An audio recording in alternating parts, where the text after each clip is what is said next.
Hello and welcome back to Noticing What We Notice, which is a skill we can easily learn that can be life changing because when we notice these patterns, it creates a space for us to choose something different if we want without adding anything to our to do list, which is huge.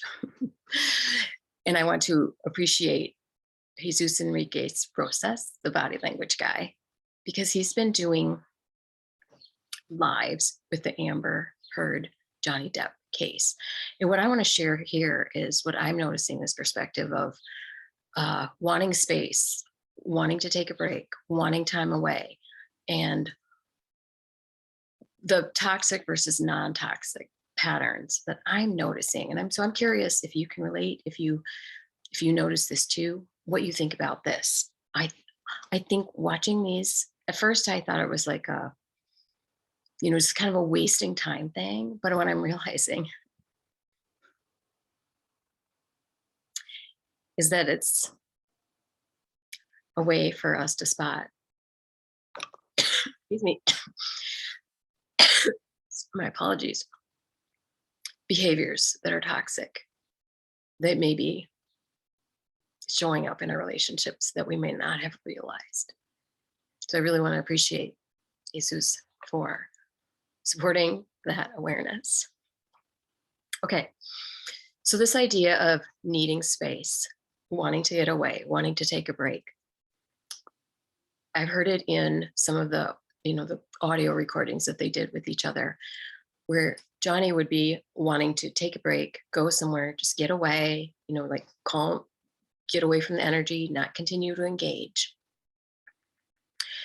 And Amber would continue to, this is my perspective, and I'm not a therapist and I'm not giving any advice or diagnosing or anything. It's only my perspective based on what I'm noticing and my experience myself. The more he wanted to take a break and get away, the more she approached, moved forward, even with more energy, more intensity, more words. Can you feel that? That request for space, I believe, is a normal, excuse me, human need that, at least in the country I live in, is not appreciated or recognized as something we human beings need, even if it's just for 5 minutes to do a container writing, to have what comes out. This is so interesting. I apologize. It's interesting that my throat chakra is activating as I'm talking about this pattern. Uh, I see it as a normal human need. What Alison Armstrong might call puttering time, or just time away, time to do something different, time to give the brain, the system a break from that with a willingness to come back to it. That to me is a completely normal, non-toxic situation. And when we have somebody then coming towards us more and more and more, once we have spoken up for this request for time away, is what I consider a boundary violation. That person is impacting or attempting to, depending on how much my awareness is not allowing that in, is actually violating my boundary. And that continued boundary violation of not honoring what someone is requesting in a relationship, I see as abusive behavior.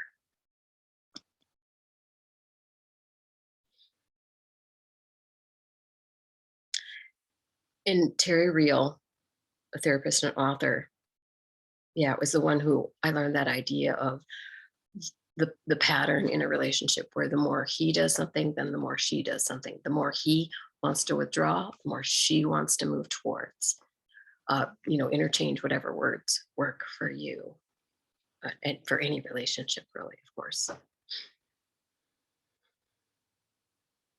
So, what can we learn from this? Where have I been wanting to engage someone who's requested space? And what's my discomfort with that, if there is some? It's like once to me, once it became known to me, once I became aware of this idea of needing our own time and space for getting away, taking a break, uh, doing something different, moving around, something. Once I recognized that as a need, my, what's that? My tendency to move towards just didn't happen anymore because it was like, oh, wants time and space. Okay. Because I know I need that too. Okay. So I'm curious what you think. Looking at my notes here, is there anything else? That's what I wanted to share. That's my perspective. Again, not, I don't want to use any diagnosis labels or anything like that at all. It's just my perspective and what I've noticed in my own relationships and what I'm observing when I watch. I'm curious what you think. Thank you so much for watching, and I am appreciating you for your willingness to be curious about the perspectives and what we can learn from watching something outside of us, a relationship, and seeing what's happening with the patterns at play as we notice what we notice without judgment or without with compassion and curiosity and without judgment, good or bad or right or wrong, unless you're in the court. All right. Have a wonderful, wonderful rest of your day and notice what you notice. Bye.